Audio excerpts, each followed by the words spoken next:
Hi everyone and welcome back to my channel. Today we are going to discuss what I read in the month of May. The month of May was a weird one where I decided not to finish anything, like absolutely just nothing. The only thing I did finish, were the volumes 26 through 34 of the manga Bee Blues, the soccer manga Bee Blues. Even this series, originally I had anticipated that I would finish this series in the month of May, but I'm not done yet. It goes up until the volume 49, so I still have 15 volumes to go through, and that's all I finished in the month of May was 9 volumes of a manga. Now let me tell you how ridiculous this month of May is. It really was the month of not finishing anything. So volume 35 of Bee Blues, I have I don't have a bookmark because it's so ridiculous. I have this much 5 pages left of this manga. I couldn't even sit down last night and be like, okay, well I have a wrap up tomorrow, let me at least finish a little something extra. No, couldn't do it. I left this manga with 5 pages left to go to finish it. Then I started the book All the Lovers in the Night by Mieko Kawakami, which is about a book about our character Fuyuko Irie, who is a freelance proofreader in her 30s, and she's basically very isolated. She's very within herself. She doesn't have friends. She doesn't have very close relationships with anyone. She had a bit of a traumatic incident in her youth, and that kind of set the path for her life. And it's just about her going through those emotions. And let me tell you, I have this much left in the book. So I left off on page 185, and there are 221 pages left. So again, I could have sat down last night and finished this, but I did not. And then another book I had started in the month of May was The Bridge on the River Kwai by Pierre, which is basically takes place in Burma when these British prisoners of war, so POWs of the Japanese army, are given the task to build this bridge. And while they are building this bridge, there's another group that is tasked to destroy the bridge. So you kind of see this, you get this, like the tension that comes from this event that you know is going to happen, and you wonder which side is going to happen on. And then it leads to a sort of, basically like it plays with your emotions and your opinions, because you actually don't know which side you want to win. Because one side, if the bridge makers win, you're basically on the side of the Japanese, and if the bridge destroyers win, well then you see all the hard work of those prisoners of wars have gone through just get destroyed. So that's what this book is about, and I have this much left in the book. So I was on page 174, and there are 186 pages left, so there's only 10 pages left. And even this, I couldn't just sit down and finish it so that I would have something to discuss for this video. No, I couldn't. I decided that it was too difficult to finish these books in time for a wrap-up video. It's ridiculous. But you know what? I hope that shows that I'm the type of, I guess, booktube creator who's not gonna, force myself to do things just to have a video out there. Like, I'm living my life, and the videos I make just document that. And I hope that you guys appreciate that sincere way of doing things. Like even today, no makeup. Today we're just raw, going raw. We're just, you know what? We're just going as life has decided my Sunday afternoon is going to happen. The other book that I'm reading started in the month of May was Pot-Bouille by Zola. This is me continuing my my journey with the Rougon-Macquart cycle. I think this is book 7 now. And this is my first reread of the cycle. I've read this book maybe 15 years ago. It's been a long time. It was one of the first books that I read by Zola. And This one, however, it's the reason I didn't finish this is because I'm reading this via PDF at work. So I'm technically, I'm on chapter 16, which is 359, and there are 433 pages in this book. So I have like 80 pages left. Again, this is actually not a large task to finish this book. But at work, I got very sleepy. It's like every time I wanted to like just take a moment and take a break, I would just immediately fall asleep. And actually this kind of happened with all my books. Anytime, it's just like whenever I tried to read the physical books as well, I just kept falling asleep. I was just a very, very sleepy month. But I have a video next weekend that's going to explain all that. So you'll see. But yeah, this is another book that I was reading and then just never finished. So I'm in the middle of a lot, to be honest. Like even, so these books, right? It was Thursday. So Thursday, Friday, Saturday are the last days of the month. I had plenty of time to finish these books, but instead of reading like the last 10 pages of both these books, what did I do instead? I picked up Weep Not Child by Ngugi Thiong'o, because this is the book I really want to read.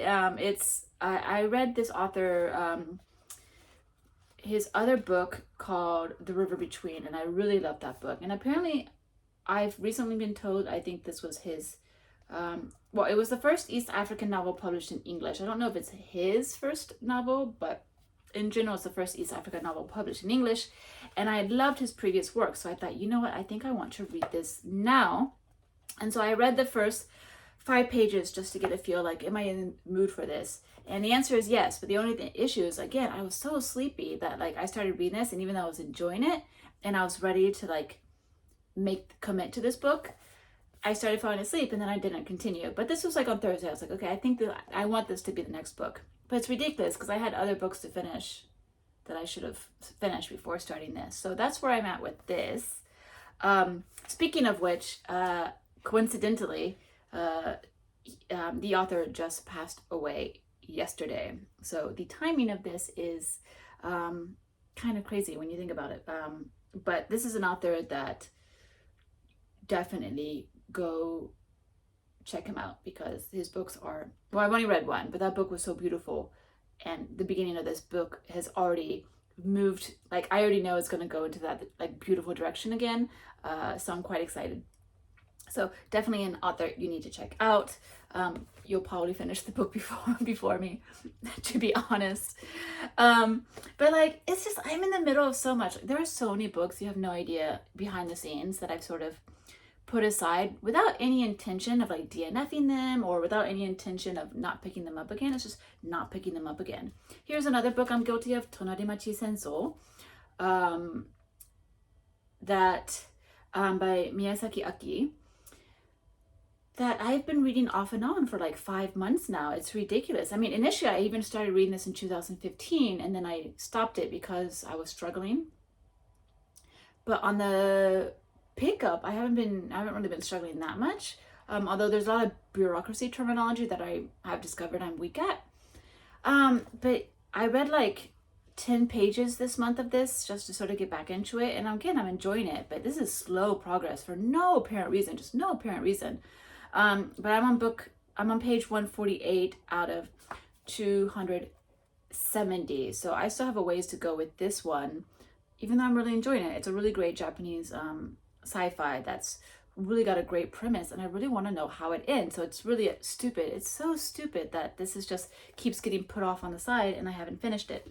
Another book you guys have no idea that I've been reading this entire time, or I didn't read it, not this entire time, but I was reading this in April. It is technically one of my favorite authors, but I was struggling with this book. I was not enjoying it, so I did put it down, but I still have every intention of finishing it, or else that's the idea. Or at least I'd like to, because the fact is this author is one of my favorite authors. I've enjoyed, like, some of my favorite books are by this author. So because of that, I'm more willing to push through with this one so that I have a means to compare all of his works. While maybe with a different author that I don't have as strong a connection with, I'd probably just like full-on DNF it. But that is The Ruined Map by Kobo Abe. I'm halfway through this book. I'm on page 140 out of 300, and I haven't been finding this very interesting. It hasn't pulled me like most of his other books. Although his books can be quite complex thematically, I have always been able to find the theme, even in his more difficult books like The Boxman. I have always been able to find the theme. I've always have been able to find the motivation for the characters. I've always been able to figure out the general idea behind this book. But this one, I find that I couldn't, I've been struggling to get a grasp of it. Now, a lot of times it takes me finishing the book to find a theme, to understand the meaning behind the book. And sometimes it even helps when I compare it to his other works to sort of use what I've gained from the knowledge I've gained from his other books, and then sort of understanding, okay, what kind of motifs are typical to Kobo Abe's works, what kind of themes does he tend to go for. But even with this one, it's been a struggle. Typically he has a lot of like society, Japanese society versus the individual versus self, sort of societal expectations, etc., etc. And this one, like, I can loosely see that, but that's only because I had the previous knowledge. It's only because I've had that previous knowledge of those themes. I'm not sure I would understand those themes if this were like the first book I ever read by the author. So I still want to finish this, but I'm not as interested in it. I haven't been able to really, basically I put it down and I haven't once thought about the book since I put it down. So that's not really a good sign, but it's still something I want to finish. Another book I was reading that I never mentioned to you guys is A Heart So White by Javier Marías. This is a book I think I started back in February. I was semi-enjoying it. There were aspects of it I was really enjoying it, but I wasn't enjoying it as much as my expectations had me think I was going to enjoy this, basically. I was expecting a little bit more, to be a little bit more enticed by the book. And I find that while some of the ideas within the book were intriguing and I could really relate to them, I could really understand them, the overall story within itself wasn't as interesting. So I had put this down. But I want to be as enthralled as Marina Warner at The Guardian. I want to be as enthralled as she is. So I do eventually have plans to try again and pick this back up again. But basically I left the book off at page 90 out of 280 pages. So I'm not even halfway through with this one. And I feel like I would have to start this one over again to get a feel of the book again. I think I've left it on the back burner too long that I don't know if I could just pick it up again. Another book that I had started reading and then haven't really gotten too far into it is the Actagawa Prize winner. Well, it was a dual winner that year. There was another book that was a co-winner, but that is おいしいごはんが食べれますように by Takase Takase Junko. And this book I got to page 30 out of 150. So I didn't really make too much progress with this. To be honest, when this book was declared the winner, it was a book that I wasn't super intrigued by the plot, but I did read quite good reviews about it, so I thought I would give it a chance. It's basically about the office politics when basically 3 employees form a love triangle.